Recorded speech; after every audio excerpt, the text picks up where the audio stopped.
Hello, you. Yes, you. This is Usayome Sale from Ways Prime Time. Now, we appreciate your continued support for watching our content, following us across all our social media. But we've noticed, for those of you watching us on YouTube, 88.5% of you who watch our content aren't subscribed to our channel. Why? Now, if you are enjoying our content, you enjoy our shows, and you want to stay updated on all things Ways, it's time to hit that subscribe button below. Now, subscribing isn't just for you. It's for the growth of our channel. It helps us get bigger and better.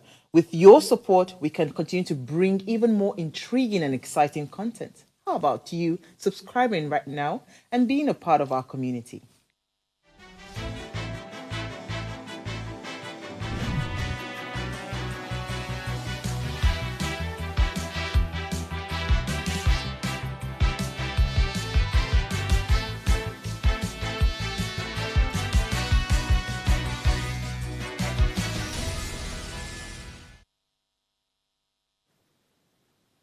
Failure is simply the opportunity to begin again, this time more intelligently.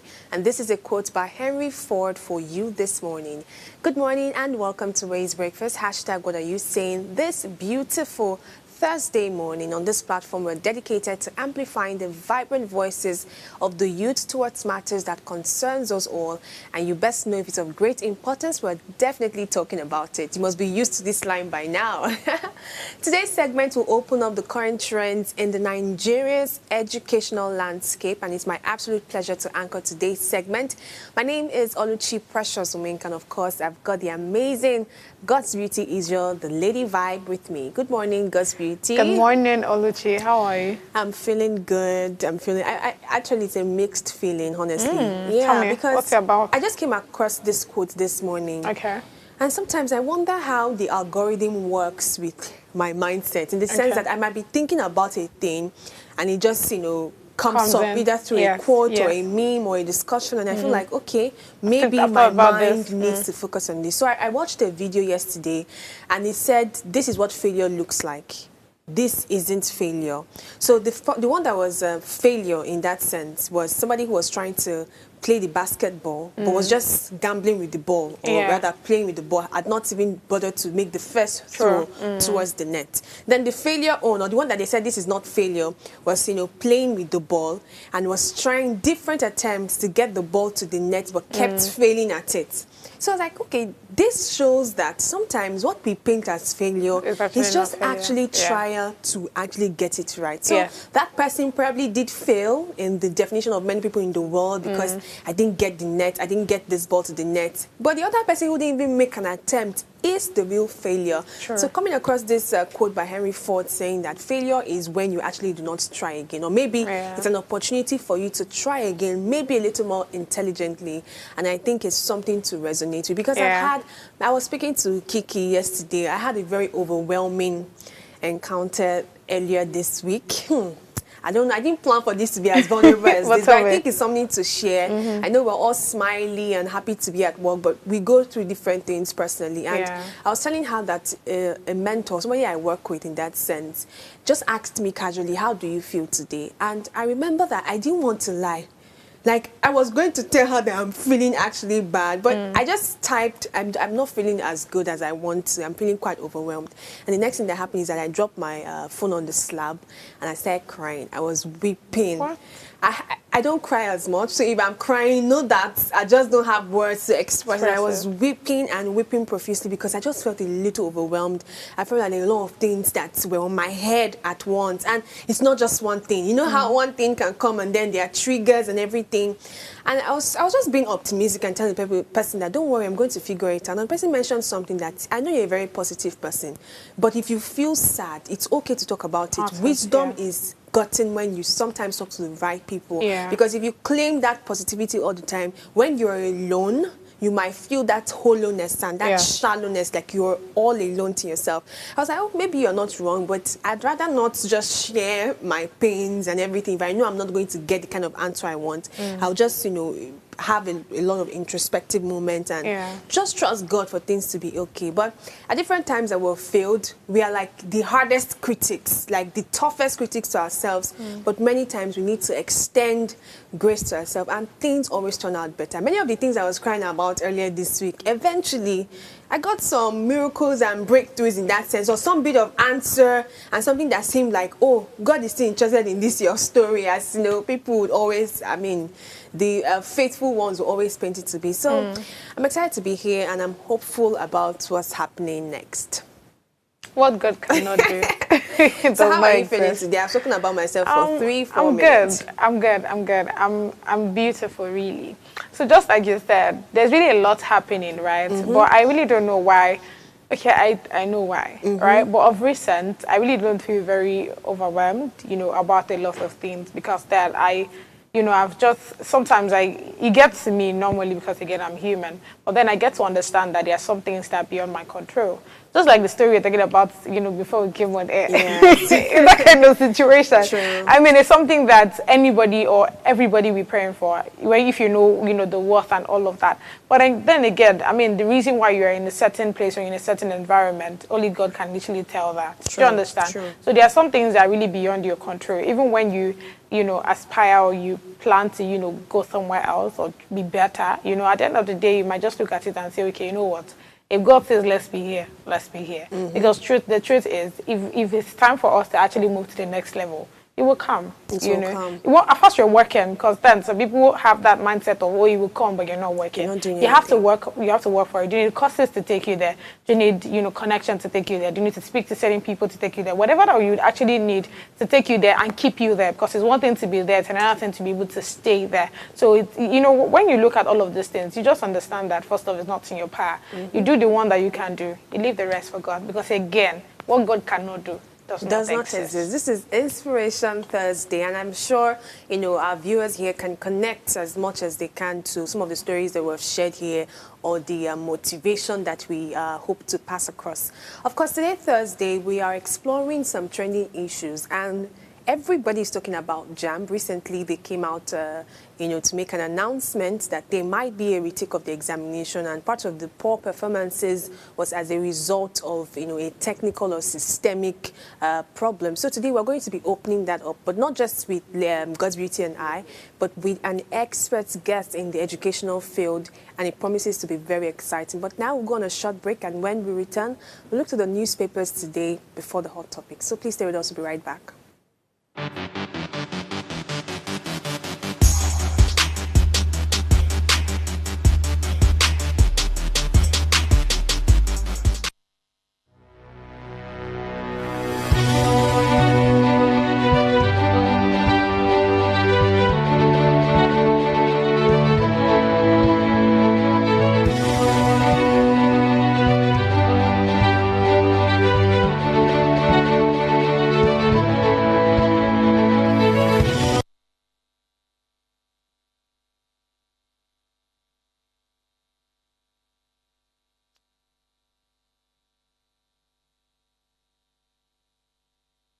Tell us you're a Nigerian without saying a word.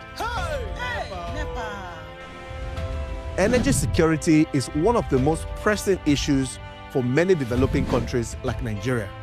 And if there's going to be any meaningful progress, addressing our energy issues is non-negotiable. I need to see light for my house. Make them do something. Band A is expensive. I literally have to turn off all my appliances just to reduce costs. We need light. Introducing the Energy Outlook, your go-to show for everything energy. Every week, we will bring you the latest insights, innovation, and in-depth analysis of Nigeria energy sector. From policy discussions to regulatory insights, we will analyze the key decisions influencing growth and sustainability in the energy sector. We'll bring you the human stories behind the headlines, giving you a personal perspective on the broader energy challenges.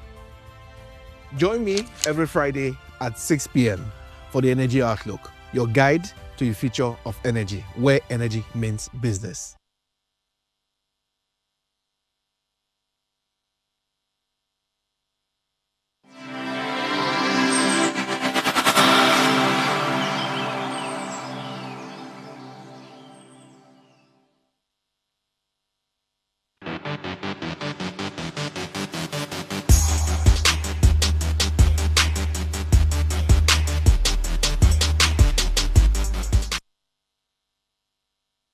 Welcome back to Ray's Breakfast, and thank you for sticking with us. What are your thoughts on these historical milestones? I'd love to hear your insights and perspectives. Remember, you are the main ingredient in this conversation. We'd love to hear your thoughts. Our phone lines are open. Please call us on 07025007749 or 07014242420.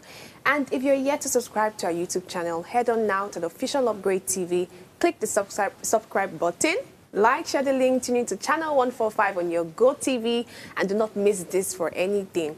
We're going to take the papers this morning, and we'll start the international papers before the local papers. So let God's beauty lead us this morning. All right, I don't want to lead, I want to guide you guys. Guide us into the story. All right, straight guide to, the Guardian's newspaper, international newspaper.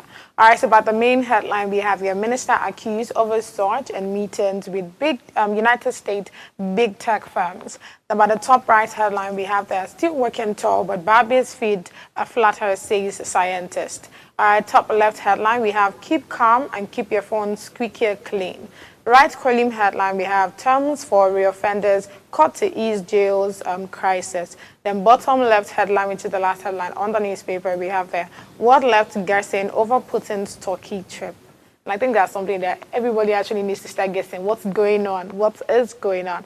Before we take that, I like us to take the main headline, which is the ministers accused over surge in meetings with United States big tech firms. So we have that the senior UK cabinet minister, that's Peter, is facing criticism for significantly increasing meetings with major United States tech companies like Google, Amazon, Apple, and Meta since the Labour government took power. Now, critics argue that Peter has been prioritizing the interest of big tech firms over smaller UK-based businesses, creating a perceived imbalance within the tech sector. Concerns have been raised that the government focus on large corporations may marginalize small players and harm the local tech company. And I can't actually beg to differ because, again, as government, right, I get it that most of the times the reason why they focus more on big companies because, of course, they're getting their taxes and all of that to be sure that, they're paying the right tax and all of that. But to be honest, if you're always focusing more on big companies instead of also focusing on small companies to know about their growth and to be sure that, in a particular, because it's just like here in Nigeria, where if you're earning about a certain amount of money, you have to pay a certain amount of tax. Do you understand? Like the company's income tax and all. So if imagine you're always having conversations with big companies and not small companies, at the end of the day, you might actually be taking taxes from them that are a bit higher for them. Do you understand? But when you have conversations with them, you know what exactly they can put in, why exactly they are putting it, what exactly is, they need more, if from probably government's help with advertisement or whatever it is, do you get? But when you're always having conversations with the big companies, it's also looking like, you cherish them more, probably again because of the, amount of revenue that you can actually get from them than smaller, corporations. So yeah, I mean, the fact that it's on the headline and it's literally making the main headline, you'll know that it's something that's very crucial and it's very important for us to talk about, right? And yeah, because if you look at it again, now looks like the government is favoring more of the people with bigger corporations than smaller ones. So I just hope that they're able to find a balance coming from this Peter guy, because the fact that you're on seat there doesn't actually mean that you have to always focus more on the bigger corporation than the the smaller ones, because I mean it doesn't really make any sense. All right, so like there's this other headline I feel like it's important that we'll talk about it, which is world left guessing over Putin Turkey trip. So I don't know what's going on with Putin. We already know the issue Putin has with the Ukrainians, right? That's Russia versus Ukrainians wahala, and we know what's his name. Trump's, stay on all of the issue. So now that Putin has somehow left Trump and has left the whole Ukraine issue, like we've not heard of it in a while. And somehow, I mean, he went to Turkey and we are yet to know what was discussed between him and the Turkish president. Well, I mean, everybody's just thinking, I hope it's not something that has to do with, the Ukrainians at this point. I just hope that war comes to an end, really. But now, I mean... We've been hoping for this since January. Honestly. But because, again, you see why this is something we are talking about. I mean, we've not heard anything about, the Turkey and Turkey's president and all of that. So now that Putin is going to meet them. I mean, it begs a question, why exactly? For what exactly? I hope the Ukrainians are ready, just in case anything happens. But yeah, that's all I have for you on the Guardian newspaper. Yeah, very interesting stories. Yes, but I think the Nigerian papers are even more interesting. I hope it's not giving us bad news. It's not bad news. It's a mix of it, because bad news is relative to different tell you people. Natural news. Natural. So you make of it what you think of it. Okay. The Nigerian Tribune has the major headline reading, JAMB admits errors, 379,997 candidates to retake UTME. Oloyede sheds tears and takes responsibility, also apologizes. Oyo government approves 4.5 billion naira for Bodija explosion victims. Wike performing because Tinubu borrowed him from PDP. Ningi tells Senate. Afrima 2025. AU awards host city rights. Lagos holds November 25th to 30th. National Secretary position. Southeast PDP threatens to dump party. We also see stories on the monetary policy. Reps frown at high interest rate. Tinubu approves establishment of forest guards. Guards to reclaim forests from terrorists and criminal gangs. No place for military incursion in Nigeria, says Gowon. And we also have the last story reading, shadow government. DSS takes part Utomi to court. So our hot topic for today already has us talking about the whole JAMB stuff. So I'm going to spare you, the story and make you become more eager to listen to the proper conversation this morning as we banter on it during our hot topic segment. But it's very interesting. Yesterday, I just saw the news yesterday. I told you now. Yesterday, I remember we talked about it. Yesterday, I was saying that they were going to have a meeting. And because I have seen a lot of this. I've heard a lot of people having meetings as regard examination. Yeah. So I already thought that maybe this is just a protocol thing to let it look like, oh, we heard your cries. But the fact that an action is being taken place now. That day I said it's quite amazing. It's possible that we get this whole examination retake. I remember saying it. So you're a prophetess, man.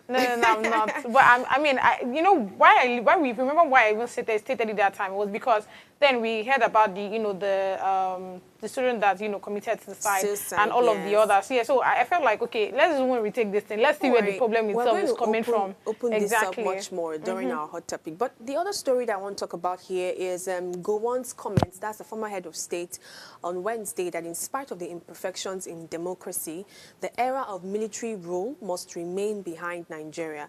And Gowon stated this in Abuja at the unveiling of a book titled Military Factor in Nigerian History, 1960 to 2018, by the Historical Society of Nigeria as part of activities to mark the association's 70th anniversary.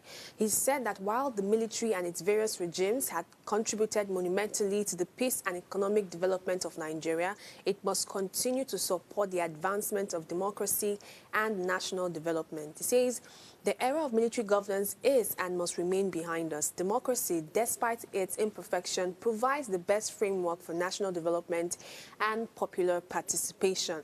Coming from someone who was very active in the military, it's something to hold on to with great esteem in that sense. And honestly, I've never had a problem with democracy not working in our nation. I only had a problem with the people, that are supposed to uphold democracy. Because democracy in itself, the whole idea of democracy was actually a saving grace from the military system of government, right? It was meant to be a better form of governance, a governance that, attends to people and have people at the spotlight in decision making. But eventually, when things get into man's hands, you can imagine what they turn it to be. So yes, the military system of government did have its pros and its cons. Maybe not exactly a bad form of governance, but democracy was meant to be better. But at this point, we're now asking if it's actually better, and the former head of state has come out to say that it is still better. I mean, coming from someone who was in the military, it's a very interesting conversation. And I think one thing to note is that these people in their old age, they have a lot of retrospecting that they do. Because we've been having this lately. They just come up to say different things that they think should be happening in the nation. And yeah, commendable, but that's all we can take for the stories this morning. And I think I should quickly read the Guardian newspaper. I'm trying to hurry so that we can go straight to our hot topic for today. Still has the JAMB story that says JAMB admits system errors, released 379,997 candidates for fresh exam. Afrima 2025, AU awards host city right to Lagos. Luth decries staff shortage, high electricity bills and infrastructure gains. FG upbeat about reforms amid criticism over proposed London press conference. And the last story here reads, Boko Haram uses HART to detect armed drones in Borno. OPHK reveals. And that's all the story for our newspapers this morning. Quite interesting story. And I cannot wait for us to discuss our hot topic today because there's a lot of things to talk about. And this is where we need your input, our viewers. Let us know your 2 cents about this recent update from JAMB itself. We'll take this short break now. When we return, we're starting straight with the hot topic.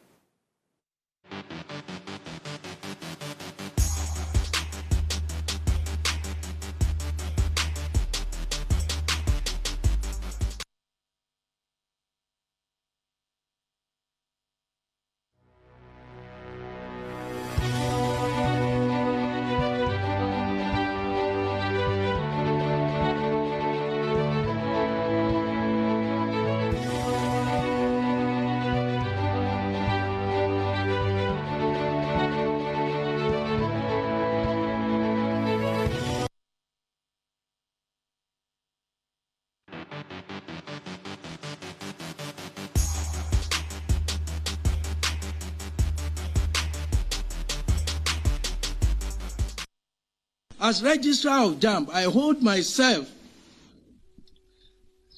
personally responsible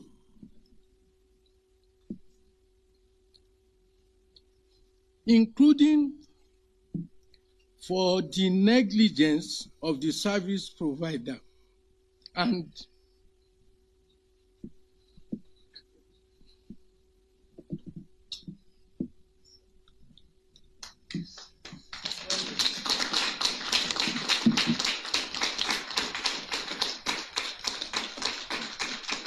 I unreservedly apologize for it.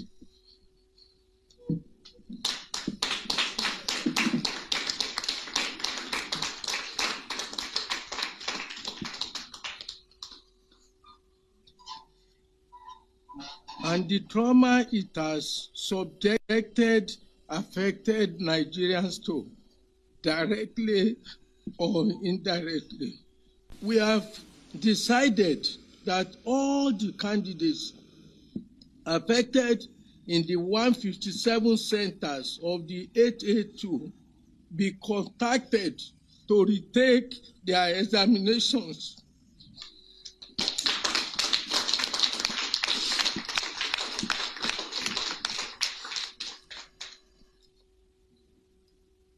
These candidates are to be contacted through text messages addressed to their registered phone number from tomorrow, their email addresses, their profiles, and phone calls by JAMB. They are directed to reprint their examination slips for the rescheduled examination dates. Wow, that's all I can say for this video. I see 2 things in this video, Gosriti, before I go ahead to read the introduction. The first thing is I see a sincere person that is actually... You didn't like before. Hold on. I see a sincere person that is actually not happy with the outcome of the whole examination process. Okay. And I also see a body and a system trying to still play hero, even in a situation that is already messed up. So they already know that, there's a mess somewhere here. The way we can play hero is to somehow play the victim too. Do you get it? So and hence the whole tears. So that's what I'm saying. I'm seeing 2 things. And I started with the first one that I said that there could be sincerity there. And it could also be that somebody is just trying to play hero.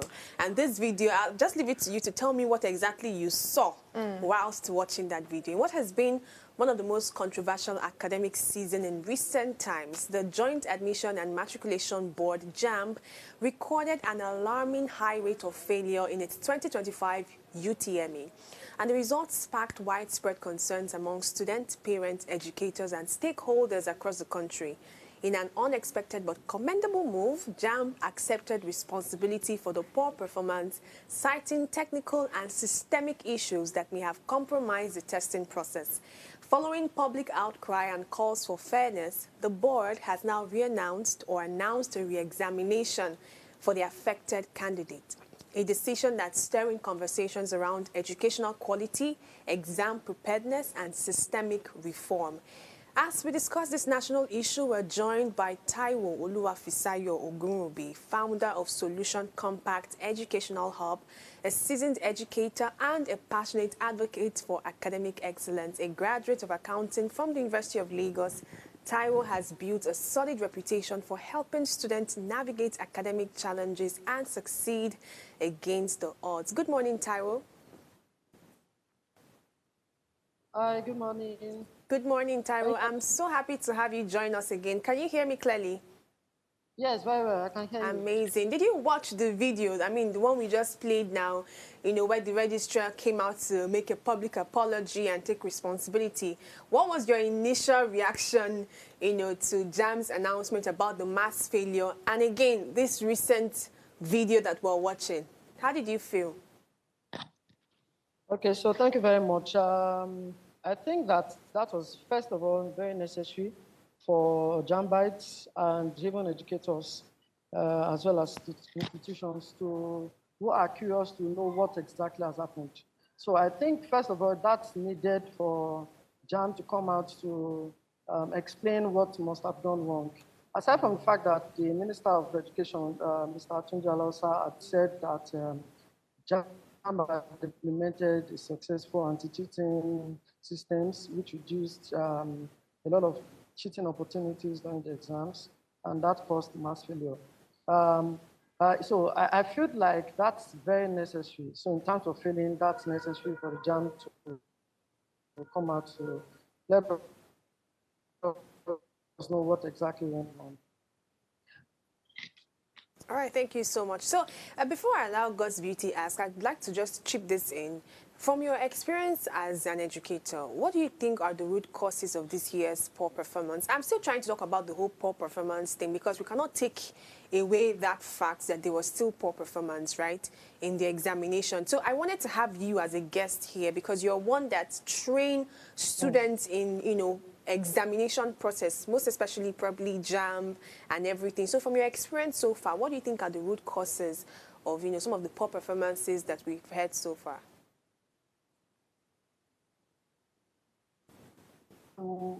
Looking over the years and looking at our structural systems, I also have a belief that we are not there yet in terms of our structural systems. What do I mean? The requirement for JAMB is WAEC, right? WAEC, GC, NECO, whatever, to be able to sit for JAMB. But you're surprised, most of all these cheating and most of all these inefficiencies start from there. Right. So I also want to agree that a lot of students are not prepared to sit for JAMB. Most of the times, students show I don't care attitude to JAMB. They just believe, okay, I just want to score 200. There are only very few students who show seriousness to really ace the JAMB, to say, okay, I want to score 300. When last did we hear people in your communities, like 10 of them scored above 300? You see that some score 180, some score 200, some score 220, and they feel that they are doing well. So in terms of the appetite of the student to want to do more, that's still not there, So that's one critical area, critical reason why we have this mass failure.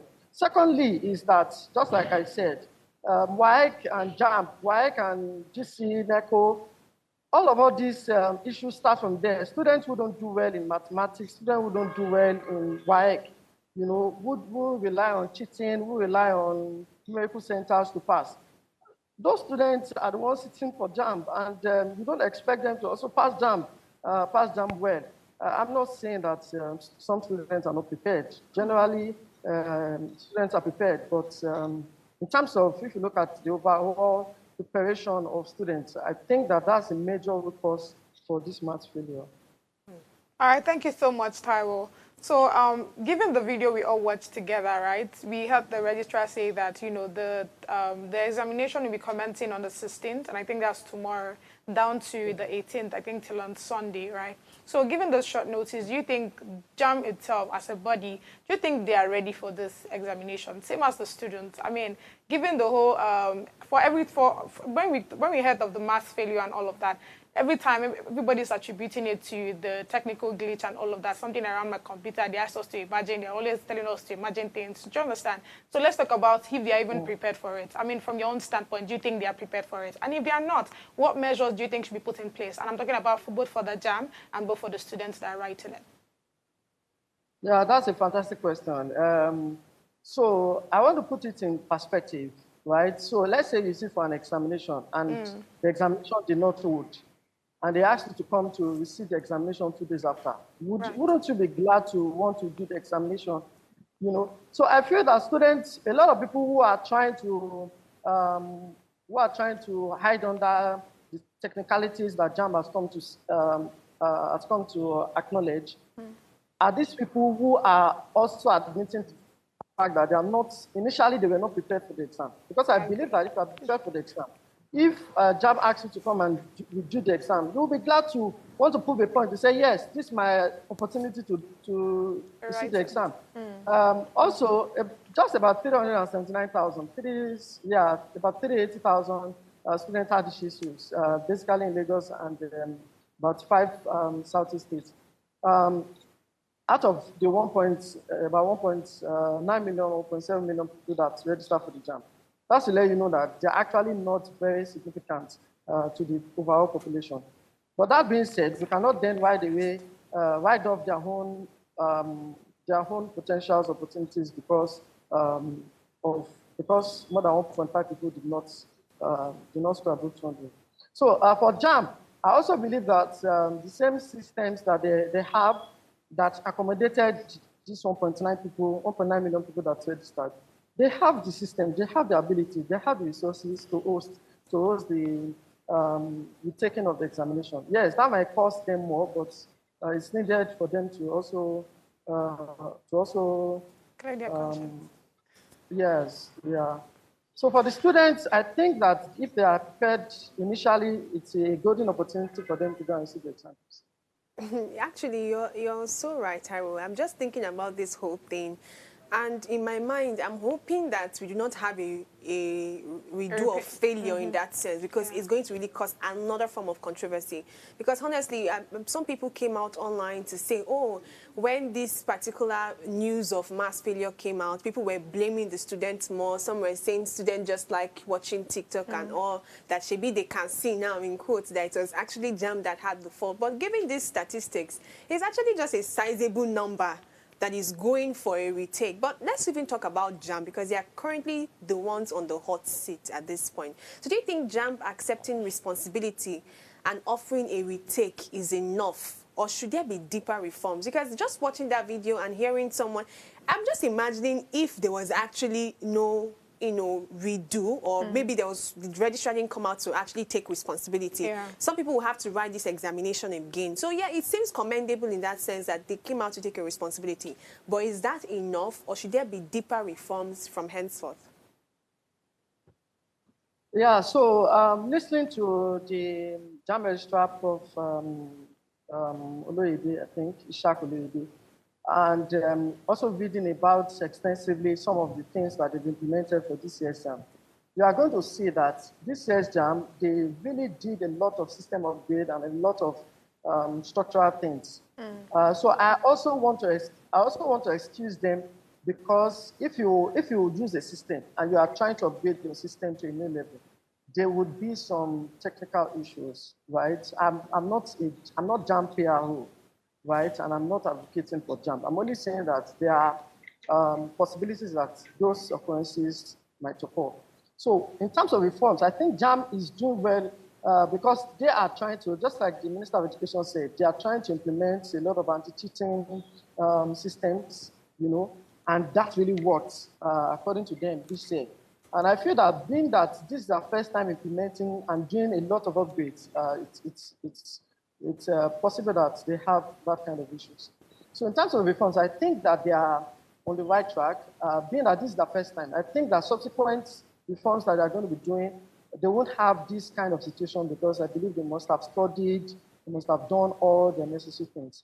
Now, talking about the necessary things, you would realize that JAMB also has a quality assurance team, which includes a lot of organizations, a lot of institutions, including CPAN, which is Computers Professionals Something Association of Nigeria.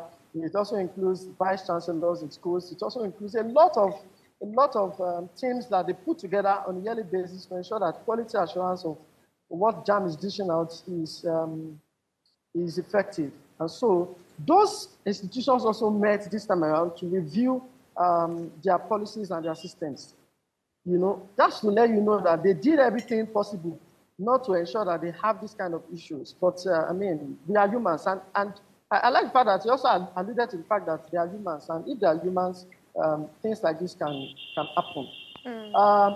Now, going by, is this the best thing they can do? Just like you said, if you do the maths, they have less than 20% of the entire population. But can we write off 20%? No, 20% is also significant. If you do statistics or if you are doing statistical analysis, 20% is a lot in terms of looking at the sample size and all. Yeah, so I think that considering the urgency, JAMB has also come out to say, usually they do review of their performance 1 month after the results. So normally they should have done the review in June. But because of all these outcries and public complaints, they had to go back to do the review early. So it was at the point of review they discovered this technical glitch. So I think that considering the time, and the situation that warranted this review, I think that this is the best thing they could come up with. Subsequently, they might, if they have enough time, they might look at other possible alternatives. But in my opinion, I think this is a very good alternative to solving the issues. Thank you so much. I like how you ended on that, because that's a question I wanted to ask you, right? When I was checking on the story and all, I saw so many comments and I remember somebody saying, instead of them having to say, let them retake this thing and wasting money and all of that. I mean, to some people, it's like, oh, wasting of money and all of that. They would have just increased their grades. Because again, I think that's also one of the problems that we have here in Nigeria. Honestly, it's not me, that's what I saw now. It's what I saw. But you get the point. So let's talk about the lessons that we have to learn from this, because I still feel like it's one thing for us to say, oh, let's retake this. I mean, for it not to happen again, right? Let's talk about the lessons that needs to be learned on this one, so that from next year we see something better and we don't start talking about massive failure and start looking for who to blame. Yeah. So thank you for that. So I'm going to categorize my answer into different phases. One is to JAMB. What are the lessons for JAMB? What are the lessons for the students? What are the lessons for the educators? And what are the lessons for also institutions and parents? First of all, starting with parents, because I believe that family is the first point of socialization, right? So parents need to do more on preparing their students for examinations. Fine, you won't be their teachers, but the attitude they also give to them in terms of, you need to sit up for your examination. It's not there most of the times. And you realize that, once a student starts attending a tutorial center, then the parents just relax and say, okay, yes, that's preparing for JAMB. That's not the way to go. So parents need to sit up in terms of motivating their students. Unfortunately, they are not doing that. But students that failed woefully, you now see them hammering on them to say, oh, you did not do well. I mean, what was your contribution initially to ensure that they prepared well for this examination? So that's, first of all, the take home for our parents and for guardians. Secondly, for students themselves, just like you said, a lot of people were advocating for, why not just increase their score to 200? The mentality that I just want to score 200 is there. The mediocre spirit is there for all JAMBites. I just want to score 200. I just want to score 200. And that's why I said, how many students aim to score 300 upwards? Right. Do you understand? Yeah. How many?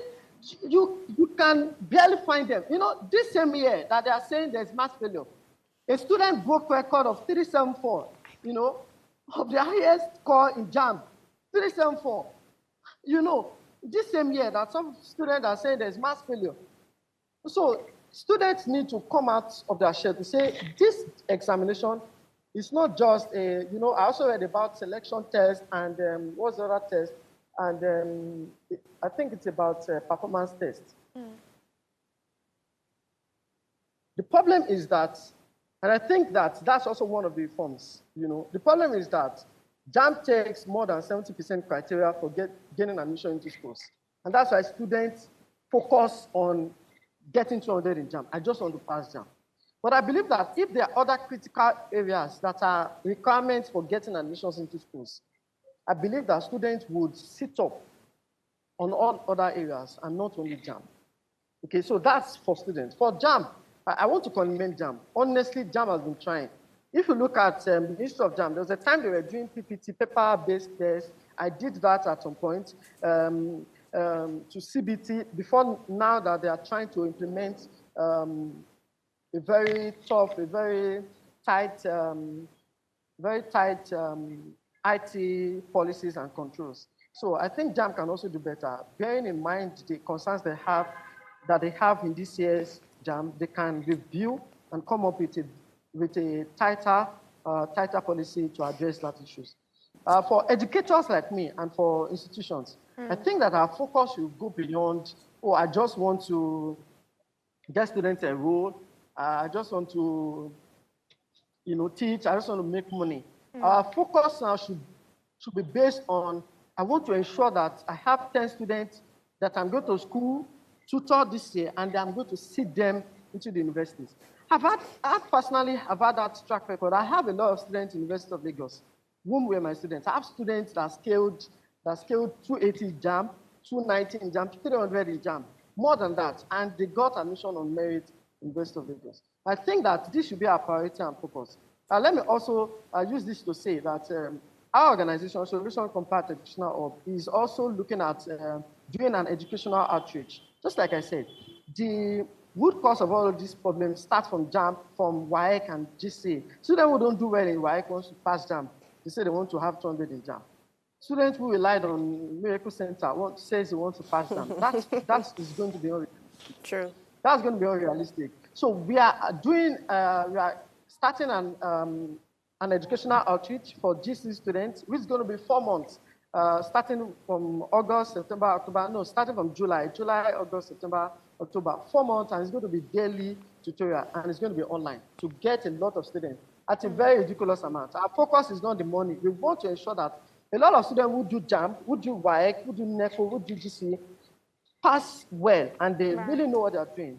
And so that by the time they sit for JAMB, they are going to ace it easily. If you look at the JAMB syllabus, I mean, JAMB syllabus and WAEC syllabus, WAEC is even more detailed, you know, than JAMB.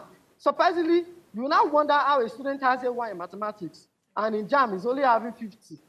That's not possible. It tells you that something is wrong structurally, and that's what educators must seek to resolve. This is so commendable, Taiwo, and I'm really impressed with the good work you're doing. But honestly, I know you've mentioned, we're supposed to go on a break now, but you mentioned something about if students don't do well in their SSC examinations like WAEC, NECO, and GCE, how would they do well in JAMB? And somebody commented and said, why do we even have this so much examinations to get into the university? So I want you to hold that question. We're going to go on a short break, and when we come back, we'll explore the possibilities of one examination structure to get into the university and other questions. So please stay with us. We'll be right back shortly.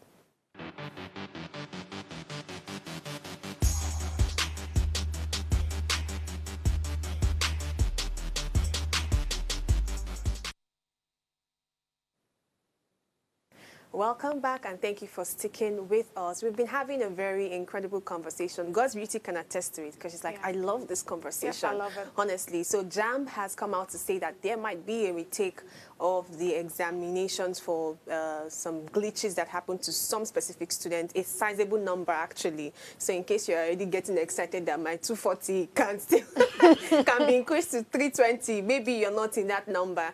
But we've been joined by Taiwo, an educational expert in that sense, and I'm really impressed by the great work that you're doing. But firstly, I want you to address this. Do you think there's a possibility for a one examination structure in Nigeria to getting into universities? Because sometimes I'm really not comfortable with the testing structures that we have in the educational system. We just do exams upon exams upon exams. I mean, why do I have to write WAEC, write NECO, write GC, write JAMB just to get into school to study medicine and surgery? Do you think there's the possibility of that, or there's something more that we do not understand about, such an initiative? Please open that up for us. Godwiti wants to add something to that. Yes, after that, I think we should weigh the pros and cons, right? Let's look at it critically now. Let's not just say, oh, let's take it out because everybody's complaining about it. Let's be able to weigh the pros and cons to know if truly we want one of this examination stuff to go out or not. Well, thank you very much. Yeah, thank you very much. Looking at that question, I'm looking at it from this perspective. First of all, JAMB is not the only requirement for gaining admission into schools. You agree with me that you have students do diploma into some schools. Yes. You can actually get admission using A levels. You can actually get admission using pre-degree for some institutions that usually do pre-degree before now. I'm not sure we still have that. So they have other systems that have been put in place by universities and even other institutions to also give potentials for gaining admissions into schools. So considering that will not work because JAMB is not the only way students can get into schools. I hope you understand me. Yeah, Secondly, surely. again, the major way people get into school is JAMB. We cannot still write off the fact that JAMB still has 90 or 70%, more than 70% of the number of students that get admission through JAMB than through other means. Right? Now, so just like I said, we have structural problems. Because of the structural problems that we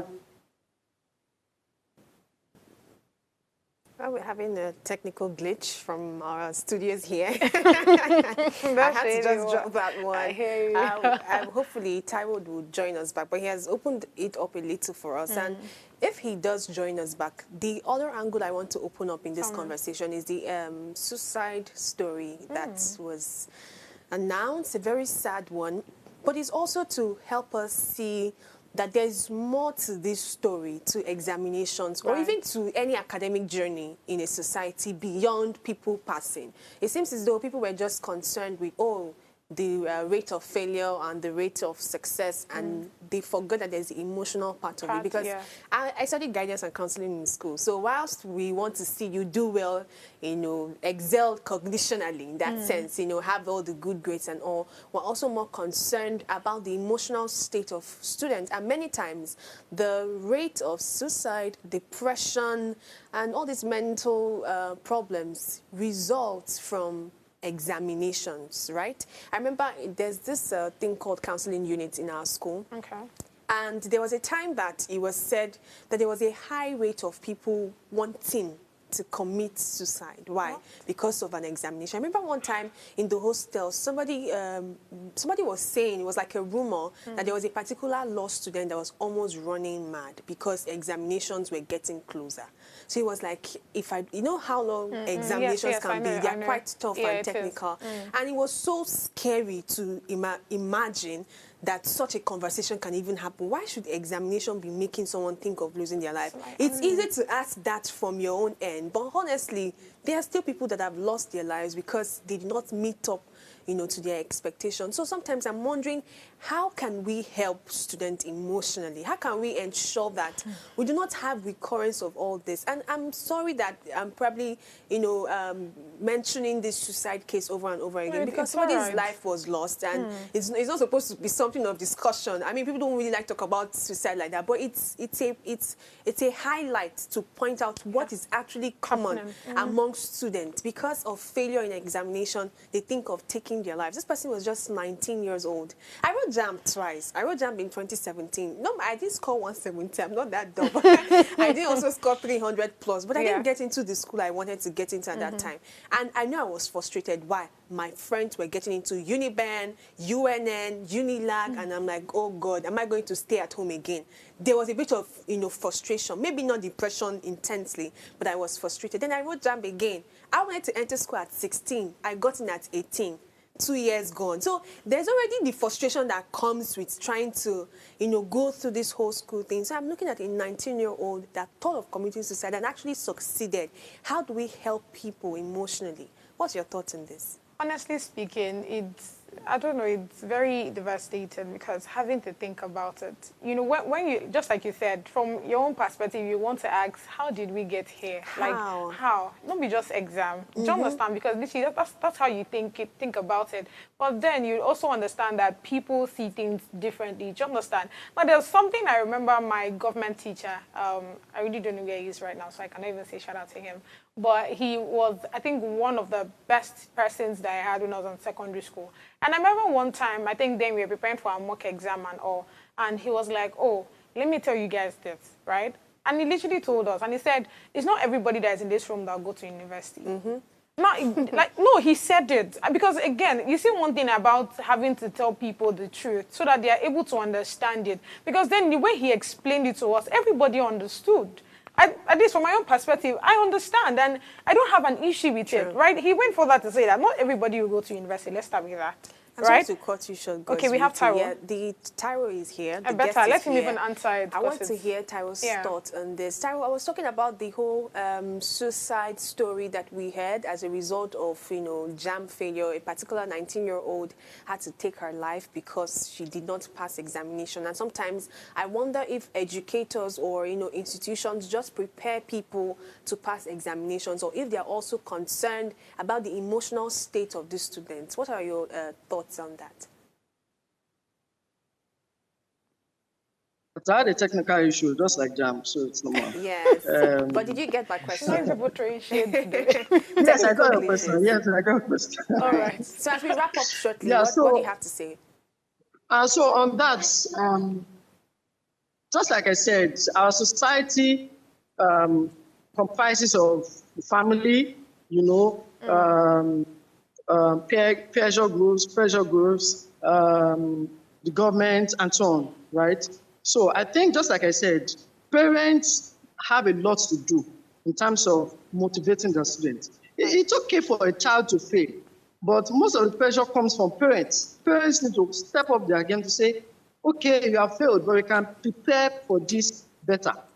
And like I said earlier, parents who don't motivate their students, their children, who don't encourage them to prepare well for exams. When they now fail, you now see them lashing out on them. That's very wrong. We need to keep students alive. It is anyone who is alive that can sit for JAMB. Yeah. And there's no harm in failing. Let us share that. The 1.5 million people who have failed, congratulations, you have done well. Just know that you only got your result based on your preparation. If you prepare better, you get more better results. So it's okay for you to fail, but don't kill yourselves. Don't take your life because you failed JAMB. Please, I think we need to motivate people. We need to preserve people's lives over the fact that they failed JAMB. Failures are usually people that are motivated to do more. I've seen a student who got promoted on trial in SS1, right? But by the time he was to resume SS2, he became the overall best student in mathematics, chemistry, and physics. I'm not telling you Fugazi. It happened in my school, the school I attended. He got promoted on trial, in SS1. And his parents got him a teacher at home, and to everyone's surprise, he became the overall best student in math, chemistry, and physics. So it's normal for you to fail, but you can prepare well. prepare better.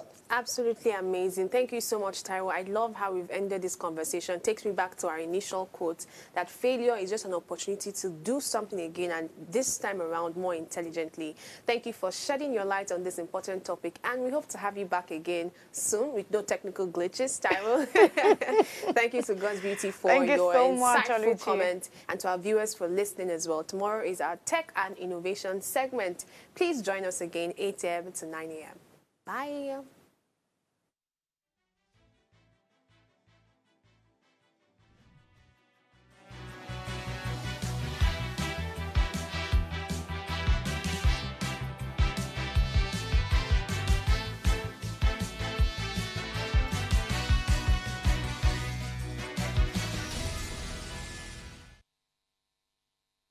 Hello, you. Yes, you. This is Osayome Sale from Ways Primetime.